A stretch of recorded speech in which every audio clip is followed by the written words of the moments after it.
And we are going to hosting the World Tamil Economic Conference in London City in 2019 or 2020. And next year, hope Mr. Sampath explained to me in Pondicherry City. The reason we are planning to host 2019 or 2020. If God will, we all will meet, and probably next year officially we will announce in the Pondicherry. Thank you, Karthik. பெரியோர்களே, தாய்மார்களே, சகோதர சகோதரிகளே, அன்பு சிறுவர்களே, உங்கள் யாவருக்கும் இனிய அன்பு காலை வணக்கம். Respected elders, Honorary Deputy Vice Prime Minister of Mauritius, distinguished guests, respected elders, my brothers, astute businessmen and industrialists from around the world, Dr. Sampath, and I must say at this moment to Dr. Sampath and Mr. Logi Naidu, I don't think he's here, that from the time they've come into this country, we said to them that all international conferences are not a success because of the local participation. And it's so prevalent that I'm speaking about community networking through the temple committees, because that was the basis on what we built the local participation through. Dr. Sampath and both Mr. Logi Naidu was hosted by many temple organizations around this country, and thank you to those organizations that hosted them and gave them the platform to speak about this conference. Ladies and gentlemen, I hail from a town, a province now called Gauteng, and dear Vice President, I will meet you on Monday to show you Johannesburg. To the rest of the people who've been here, South Africa does, and the Indian community don't only consist of Durban. It consists of the city of gold, Johannesburg. Johannesburg, Gauteng, is the highest contributor to the GDP of this country. We are called City of Gold. Gold bringing out positivity in the people. And at this instance, I want to say thank you to our delegates that have come from Johannesburg and Cape Town to this warm Zulu city to support us here. But I want to say thank you to our forefathers who came from India to come to South Africa and try and give us a better life. But I want to place more emphasis, and I want to say thank you to our forefathers who, I think around 1885, migrated from Durban to Gauteng, the old Transvaal, and they had to cross over. It took them a day or more to cross through different provinces, and the apartheid system didn't allow them to cross with a pass system. It was called a Dompa system. So I want to say thank you to those people who, of our forefathers, that had the courage and the will to go to a place that was not so comfortable. There was no sugar cane. There was no economic activity. All they went is to work as waiters in restaurants and as menial workers. And that's how the Tamil people landed in Gauteng, City of Gold. Today, most people from Durban will tell you that their children have migrated for better opportunities to this wonderful city, because this city provides opportunity for young Tamilians to move further. I want to say that it is indeed a privilege for me to address you at such a distinguished audience here today. And in doing so, I want to share some of my thoughts on community networking through vehicles such as Chamber of Commerce, professional associations, community organizations, and temple committees. These institutional structures have inherent value to the community development and upliftment, notably the chambers of commerce and the professional associations, because they exist for the continual establishment of further economic committee, and for the further perpetuation of this economic activity in our country and around the globe. Yes, most of you would have heard that our forefathers came to the colony of Natal in 1860 and for a long period thereafter toiled as indentured laborers. They were economically exploited, politically oppressed, socially excluded, and alienated from that society that we live in today. But it was the powerful culture that sustained those that were in adversity. Religious values perpetuated in vernacular, stories, song, music, dance, provided this community of indentured laborers the strength to endure the brutality of daily life in the sugarcane estates. These pioneers realized very early that after indenture, that their offspring would have to look at education as the future. I want to say at this instance that the Tamil people in this country, we have about 1.2 million people. Of that, 60% is Tamil-speaking people. And I want to say, per capita, this country has produced, the Tamil people has produced the most number of doctors and academics. Heads goes out to our forefathers. Now, if you look at the transition, first they came and worked in the sugarcane plantations. They wanted a better life. Their children worked in restaurants and as waiters and factory workers, and they impressed upon their children to have education. They sacrificed their lives. Where to from here? I would say the next 150 years, the past century and a half was given to the past generations. I pledge that we can put our next 150 years or century through community networking to empower Tamilians economically. The only freedom you would have in this world is financial freedom. Tamil people, by our inherited ways of life, are humble people.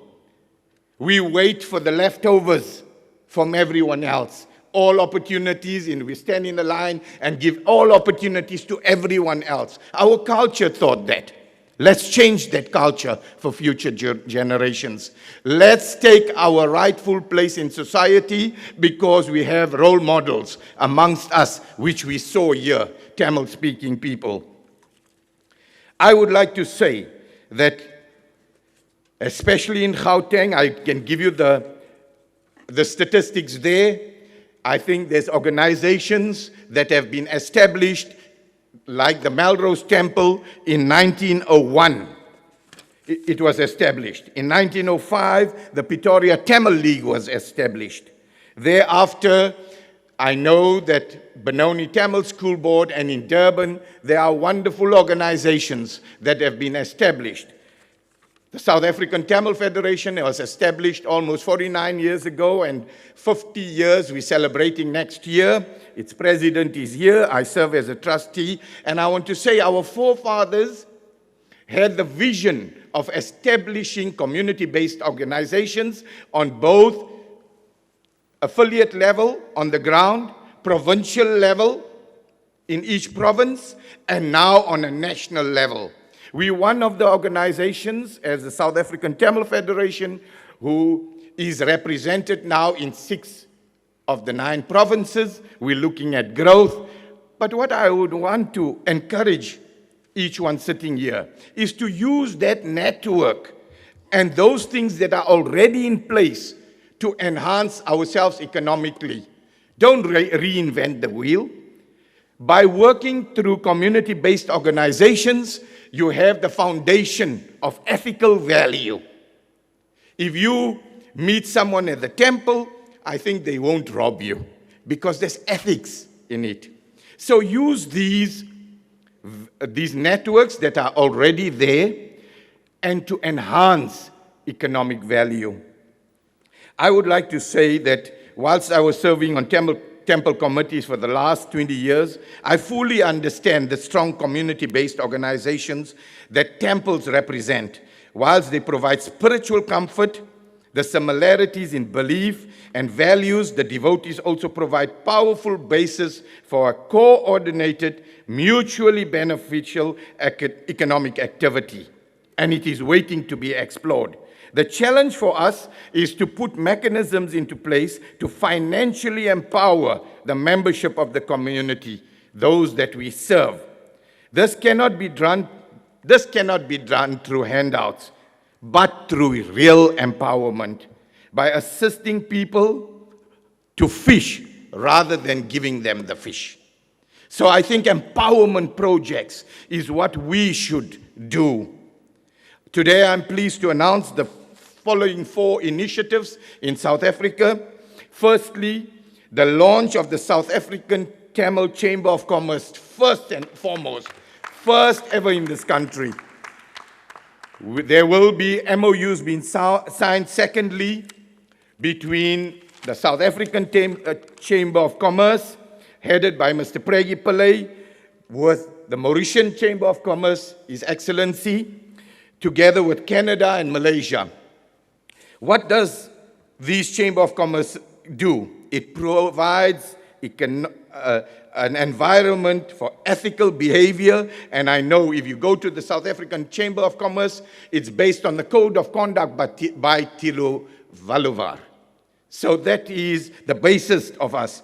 Money, planning, inspiration, guidance. This depends on you, the members, how you network. We want exchange programs between countries. And I heard someone talking about the bank, Tamil Bank. I want to say we need that. Pregi's been talking to me about it, and I want to give you my experience. I think I'm the only Tamilian banking as a top client of a bank called HBZ. Habib Bank Zurich is a Muslim bank.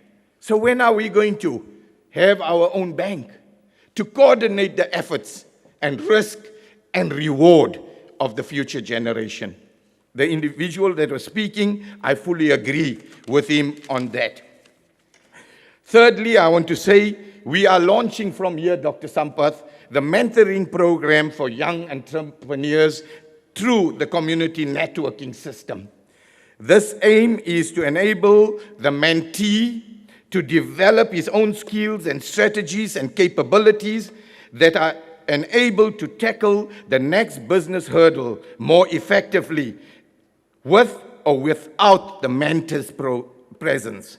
I want to announce that there was top Tamil businessmen in this country who has come on the program as mentors, and there is a whole lot of young entrepreneurs who want to be the mentees.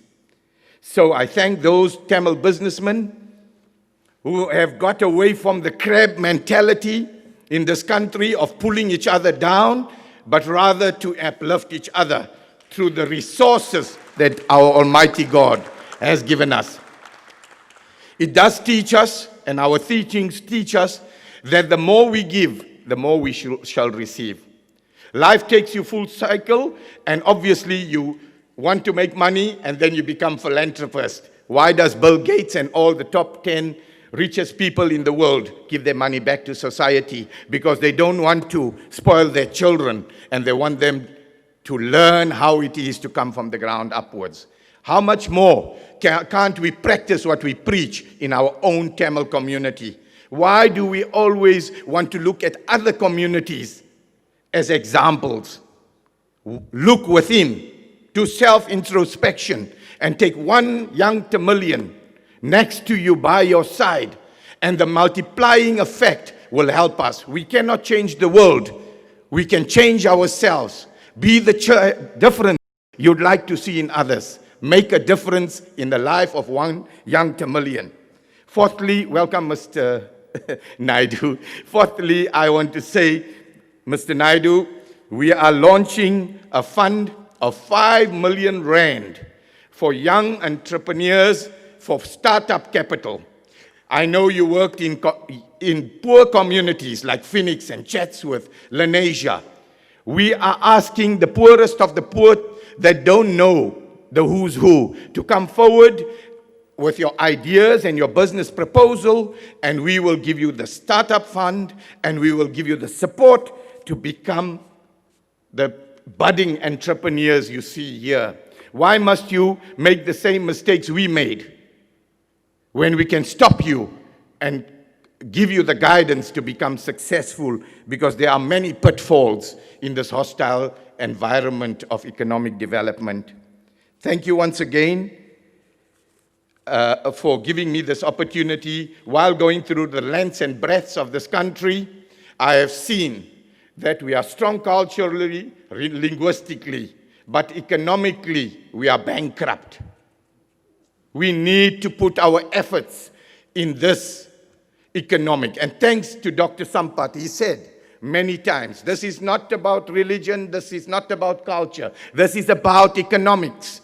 And I think economics must be placed on the forefront of the dialogue and table. Let this not become a talk shop, because many conferences become talk shops. But let's take away something from this conference that we have empowered. And I think the empowerment looks and lies in the future generations. We might not have them here, but you have them in your homes, you have them in your temples, and you have them in your society. Identify them, please, industrialists and businessmen. And when you identify them, take the time. It is not easy, but take the time to nurture them and make them successful. Because the more people that have, the more people will give. And in that way, we will go further as a Tamil nation. I want to again say that the networking through community-based and temple organizations are well established by our forefathers. We place on record our thankfulness and gratefulness to them for establishing this well-founded community-based networks. It is incumbent upon us as the generation between our forefathers and the ones of our children to take what our fathers have established, remodel it, and give it over to our children. You will not bring your children into temple organizations through the front door. They don't understand the language. They say religion is too difficult. Bring them through the back door, through initiatives through the back door. And by that I mean socially. Bring them through the back door, keep them there, talk to them about economics, and you will get them to temple organizations. Thank you once again, fellow Tamilians from around the world who have made the great sacrifice to come to the shores of our great nation, the nation of the land of Mahatma Gandhi and our father Nelson Mandela. But I want to say, don't forget that we had our own heroine in the name of Villiama, child martyr who has sacrificed her life. And at the age of 14, when you come to Johannesburg, please visit the Rose Park in Lenasia, where there is a monument and a statue that has been in her memory. Once again, thank you to the conveners for the time, and I wish you a fruitful stay, and may you enjoy the rest of your stay here. Thank you. Vanakkam, Mika Nandri.